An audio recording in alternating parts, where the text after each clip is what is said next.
if we are cheerful and if we are energetic, we are making the world, even the small world around us, a better place. Even here at 93, I feel that if I don't go for a walk, I'm not going to be here the next day. So I have to get out there. I just have the compulsion to do it because it makes me feel so good afterwards.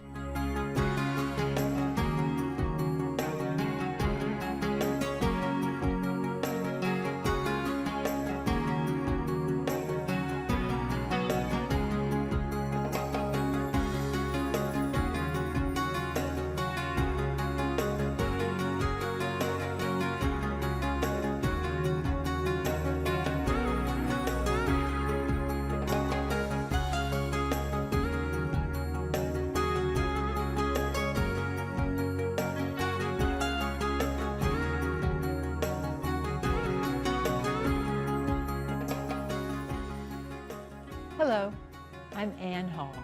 Welcome to Mature Living. Staying healthy and active is necessary for any stage of life, but it's especially important to maintain a healthy lifestyle as we age. Staying active can help prevent the onset of diseases like diabetes, osteoporosis, and Alzheimer's disease, and physical activity can help older adults prevent fall-related injuries. Aside from physical benefits, being active can also provide a big boost to our mental and emotional well-being. Fairfax County has a variety of resources to help us stay healthy and active. Julie Frederickson, Fitness and Wellness Section Manager with the Fairfax County Park Authority, joins us now to talk about how the county can help us achieve our fitness goals. Welcome, Julie. Tell us about your role in the county, and how did you get involved with the work?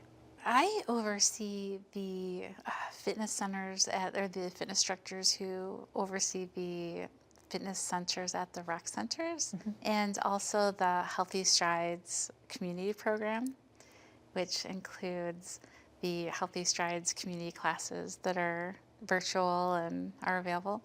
How I got into this, it was a long road that probably jumped from Michigan to Illinois to here, and has been great. I've been in the fitness industry for 30 years, and it started when I was in college. I actually changed my major, and when it was probably the first fitness-related degree I think ever existed, because it's a relatively new industry. I think the fitness industry was very new when I got into it, and it's been a great trip to help people. So it's wonderful. Yeah.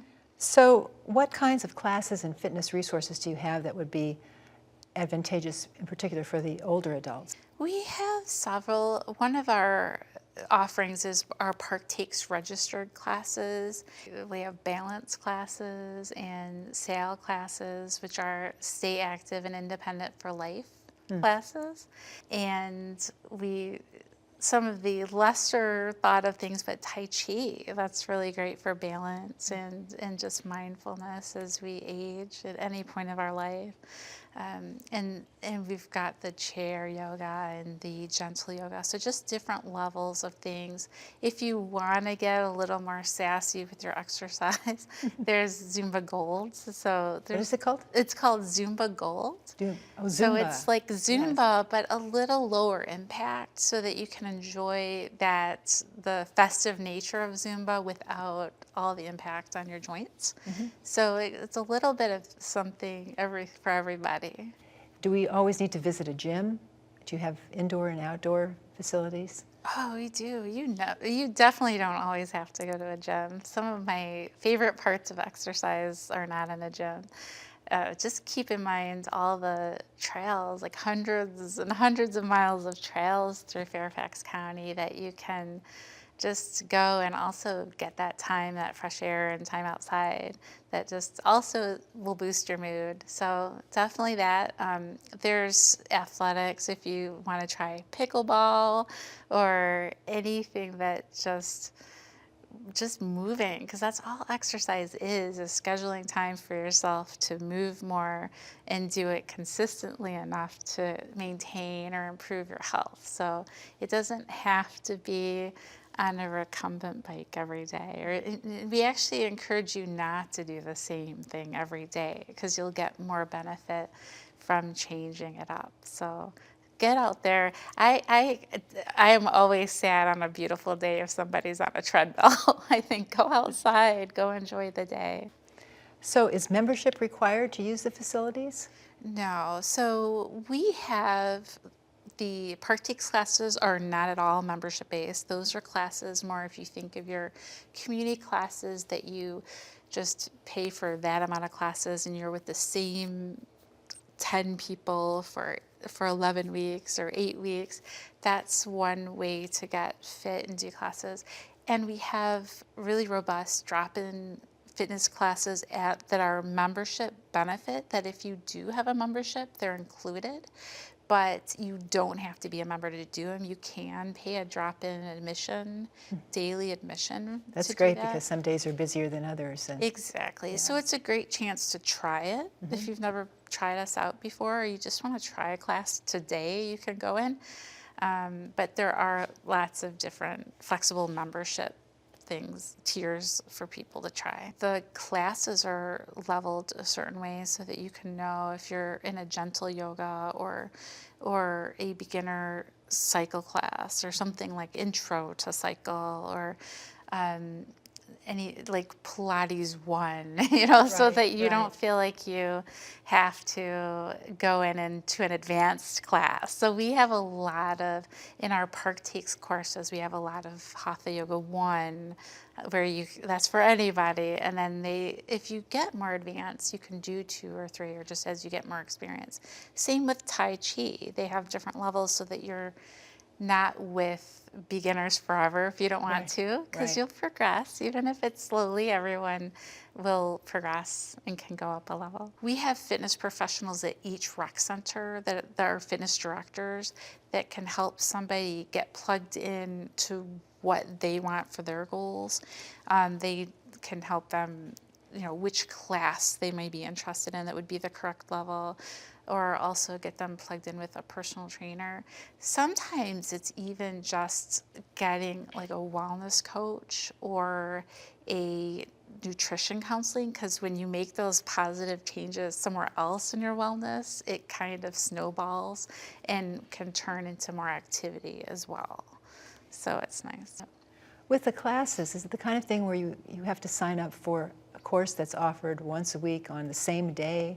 Or do you have some flexibility to, on a weekly basis? We have a lot of flexibility, because we have that choice where you can do that same day. I want this balance class on this day with this instructor, and it's reserved. That spot's reserved for me. We have that type of class, but we also have the drop-in fitness classes that are separate. That is essentially a drop-in class. You can put on your shoes, your gym shoes, and your comfy clothes and go over there tonight and drop into any of those classes at any rec center. And they're designed to be that way, where you are welcomed as a first-time person, and it's really nice.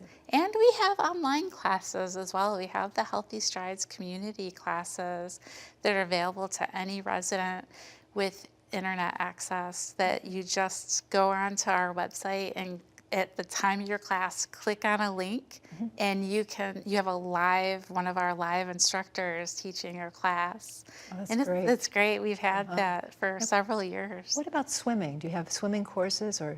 We do. We have a robust schedule of classes, but also the Learn to Swim, because not every adult knows how to swim. We have that.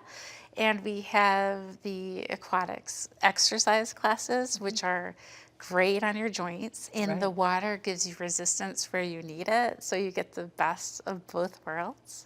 So I'm glad you reminded me, because those are great. Especially for older adults. Absolutely. It's part of there's an Aquaflex Pass too. So if you don't want to be a member of the rec center, you can be a member through an Aquaflex pass that is designed for those classes. So why is exercise so important as we age in particular?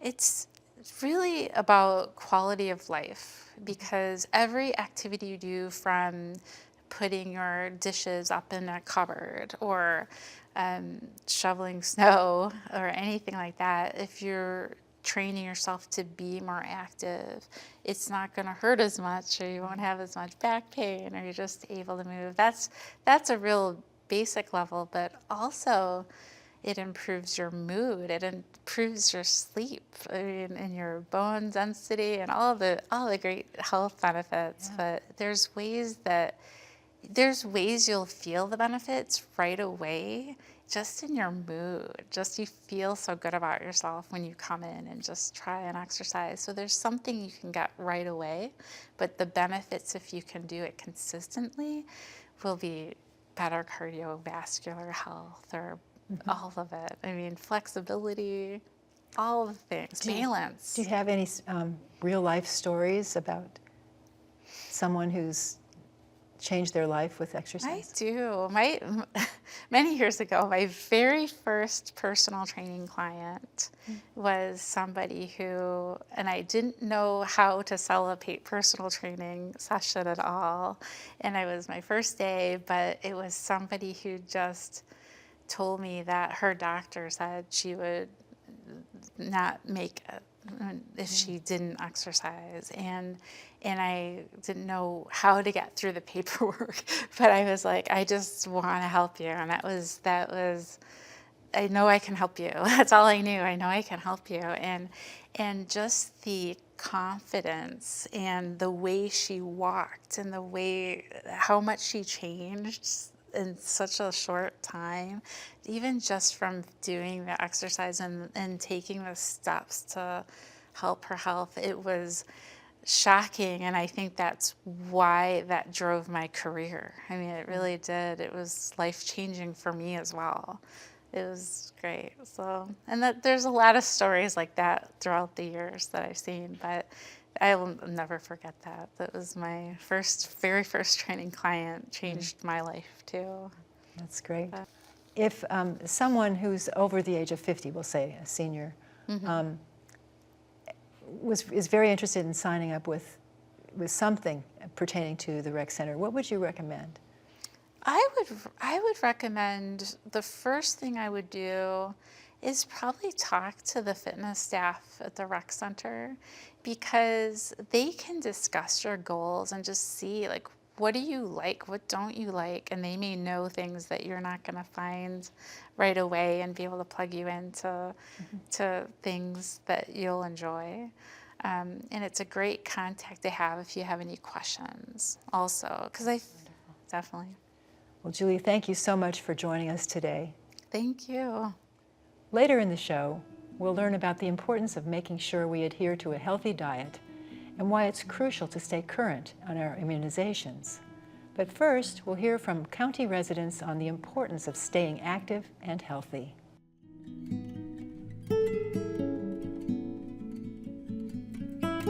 Walking is definitely my number one choice. I always walked everywhere. You can be bored, you can maybe be a tiny bit depressed now and then. You get outside in the fresh air, breathe it in, put your sunglasses on, and away you go. When I go to my daughter's homes, we always wind up walking. It amazes me there are not more people doing it. I've always been an active person, a person who loved the outdoors. My husband and I enjoyed hiking and walking, things like that. But what I do now is vastly different from what I was accustomed to doing in my younger days. I love my sessions with Christine. They're very focused. I always have something to work on when we get done. I figure out where my vulnerabilities are. It keeps your brain working, which is very important. Most of it is due to the community. They give these wonderful classes, and of course they did the bingo size, which I thought was ideal. We did exercises, mental and physical, and we had a little fun with the bingo. I loved that class so much. Providence is probably about a 10-15 minute ride from my home. And I have gone to maybe one or two of the other rec centers, but only came to this one because of its convenience, and also I began to know the staff here and my friends were here. When you come here to a place like this, you just feel as though you are going to do better because you're here, and then you get the encouragement of the people who are around you. I love to do puzzles to keep it working. I do crosswords all the time. I read a lot. I love handwork of any kind.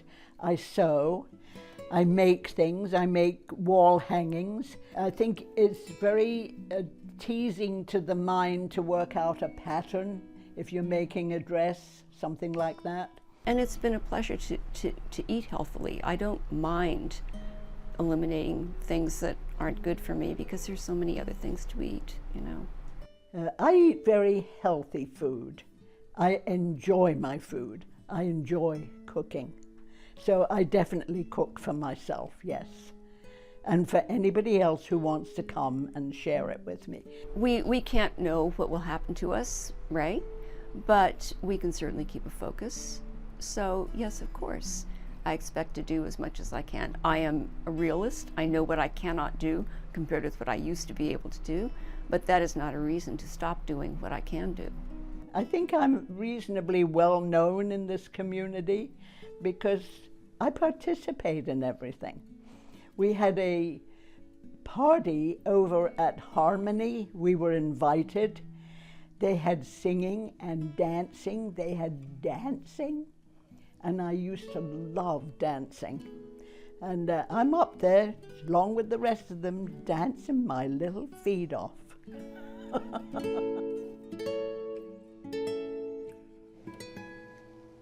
In our first segment, we talked with Julie Frederickson, Fitness and Wellness Section Manager with the Fairfax County Park Authority. She provided a great overview about the importance of healthy lifestyle. She also shared many county resources that have little or no cost that can help all of us stay active. We now welcome Monali Malaveetil, an immunization specialist, and Magda Garcia, public health nutritionist, both with the Fairfax County Health Department, to continue our discussion on staying active and healthy. Welcome to you both. Monali, let's start with you. Tell us about your role with the Health Department and what led you to this position. I support the coordination and management of vaccine services that address vaccine needs at the community level. I've been a registered nurse for 25 years. My primary focus in the beginning of my career was disease management and treatment. As I transitioned to the public health role, my focus has changed to based on my experiences and skills, it's changed, it's more focused on disease prevention. Magda, tell us about your role in the health department and what led you to your position. So I have a background in clinical pediatric nutrition. So for a long time, it was mostly curative intervention, but as treatment went, I noticed that I spent a lot of time on nutrition education and not just in diet therapy. So as you can guess, we had like better results with those kids whose parents assimilated all the information about nutrition than those that didn't. It was a common subject during the different consultations, so we decided to design activities with groups of parents, and then they turn out into community interventions. Right now, I feel like my role is to give the community the correct information so we can have them make proper choices or informed choices, whether it's grocery shopping, meal prep, or even when you sit down to eat your meals. And the county has given me a great platform to do so. So That's I'm wonderful. happy. Yeah. What challenges or resistance do you face when trying to promote a healthy lifestyle to others? For example, in particular, the older population. Okay, so when you provide the information, sometimes people feel very overwhelmed because they have had many years of their life doing the same things, and maybe there is time to make a change. However, they feel like they have to make the change right away and do all the changes at the same time, and they give up very easily. So if they only focus on one change, the success of their healthy habits becoming a real habit is a lot more.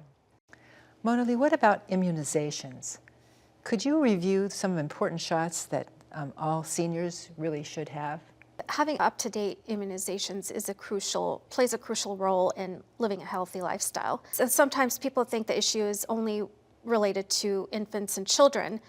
The truth is, everybody needs vaccinations. People of all ages need vaccinations in order to protect themselves and their loved ones from serious diseases.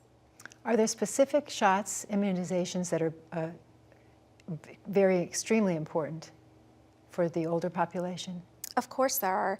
As infants and children, we've received many vaccines. For example, tetanus, diphtheria, and pertussis. Now, as we age, the protection of those vaccines can decrease.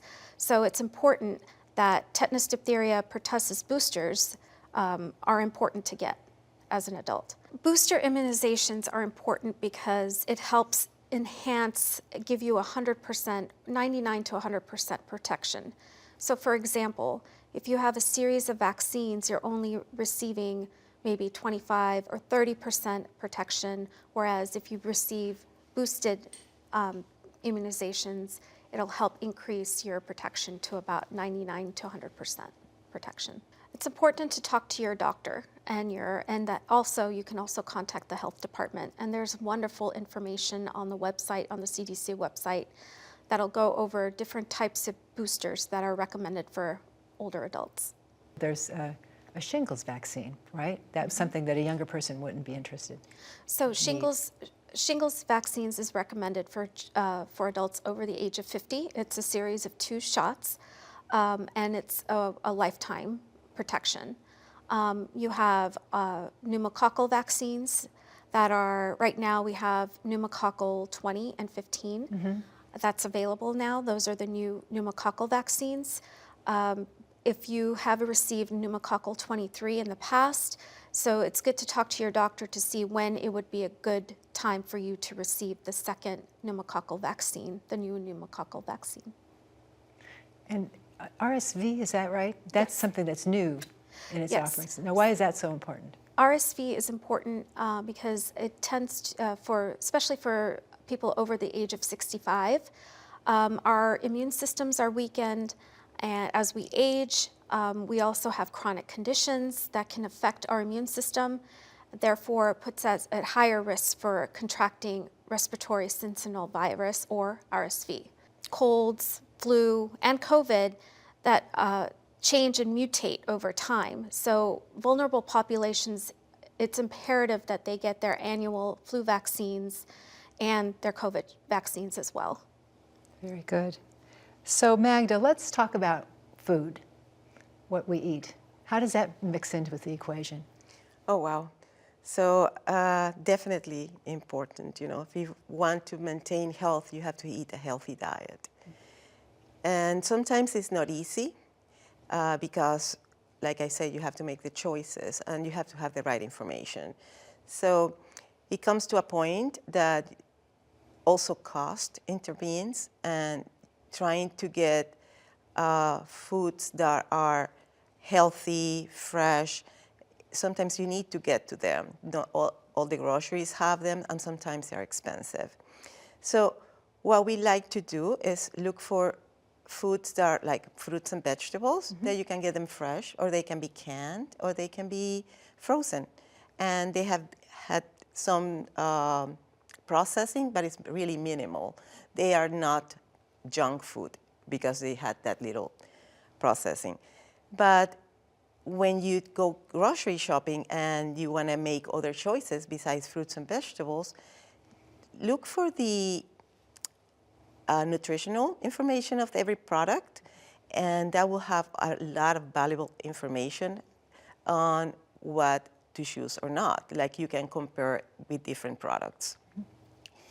the important thing is that when you learn to read that nutritional information and the product, choose for the ones that had like that percentage dietary value, DB, that for the good stuff, like fiber or vitamin D, they have like over 20%. And for the things that you don't want or you want to stay away from, like sodium or added fats or added sugars, so look for less than 5% per serving. Less than 5%. Less than 5%, correct. Mm-hmm. Do you have any tips in revealing fresh produce? What's in the fresh produce? Okay, so yes. Look for the ones that are in season, that when they are in season, they are a lot cheaper. And also make sure that you buy like in the local markets, they will also be more accessible and they will be fresh. Also, try to buy exactly what you need, because that way you don't have waste food at home, and that is not very sustainable for the environment. And also look for recipes that you can include all of the food that you have, like beets, for example. I just saw a recipe where you can use the steams of the beets and make a delicious omelette with it, so you really have no waste up to it. So that's a good idea with fresh products. That's great. I'm getting hungry. Well, this is wonderful information. You've really shared valuable information for us to take into the immunization season. Is there anything else that you'd like to add? Anything you'd like to remind people of? I would like to say that vaccines are safe and they are effective against reducing disease. There's plenty of information out there, especially with the CDC, that you can get more information. You can also contact your local health department, and you can also speak to your physician as well, your primary care doctor as well. Also, vaccines are available more readily. You can go to your doctor, you can go to the local health department, and also you can go to a retail pharmacy chain for vaccines. Good advice. Magda, how about you? What would you like to add? Yes, I would like to say that people always have the chance to change and to become healthier, and there is no better day than today. Choose one thing that you want to change and go for it. It doesn't have to be very big. You don't have to, change your whole meals. Maybe, instead of buying the salad dressing out of the counter, just make a vinaigrette at home. The small changes will add up, and slowly you will have a healthy diet that will lead to a healthy life. And you'll save money too, it sounds like. And you save money. Mona and Magda, thank you so much once again for being with us today and sharing all this valuable information. Thank you. And thank you for watching this edition of Mature Living. I'm Ann Hall, and we'll see you next time.